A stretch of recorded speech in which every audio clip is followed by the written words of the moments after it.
The House January 6th committee has wrapped up its hearings for the summer. But the investigation into the attack on the U.S. Capitol continues. One focus of the committee continues to be the role of Supreme Court Justice Clarence Thomas's wife, Ginni. Text messages have revealed Ginni Thomas urged the White House to pursue efforts to overturn the 2020 election.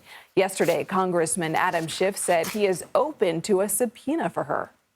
She has relevant information or investigation.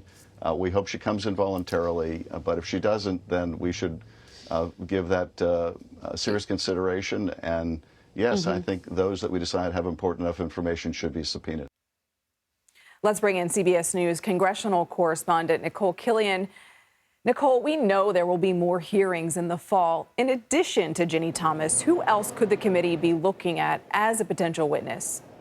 Well, we don't know if they want Ginni Thomas to appear publicly for the panel. It sounds like primarily they just want her to sit down for an interview, which has kind of been their request from earlier this summer. And thus far, her attorney has said that he doesn't necessarily think that that is warranted and has kind of tamped down that Ginni Thomas was doing anything nefarious in terms of her communications with Mark Meadows or with this conservative attorney, John Eastman. That being said, as you heard the panel say over the weekend, they would like to talk to her, and if she doesn't come forward voluntarily, they are considering or willing to consider potentially a subpoena against her. We do know from Vice Chair Liz Cheney, she also said over the weekend that the panel is expecting to, talk to other witnesses over the course of these next couple of weeks in between hearings, including potentially from some of those Secret Service agents and security officials who were part of the former president's detail. We heard that witness testimony from Cassidy Hutchinson a few hearings back where she described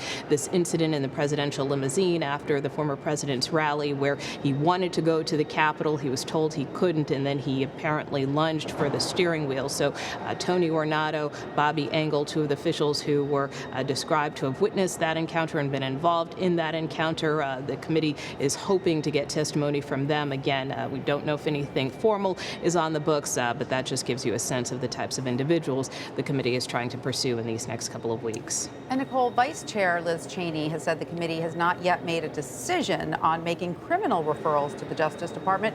When might the committee make that determination?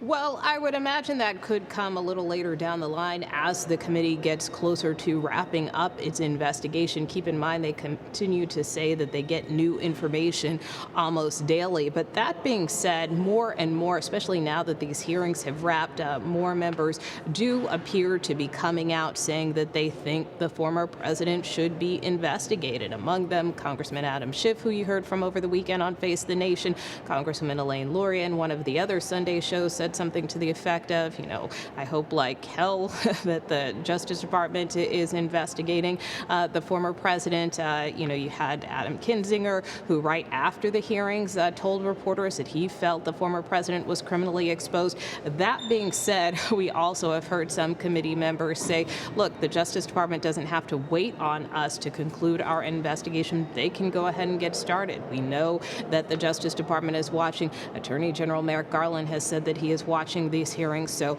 the committee is also kind of throwing some signals and hints at the Justice Department saying that, they are welcome to move forward without necessarily a criminal referral from the committee. But in terms of timing, still remains to be seen.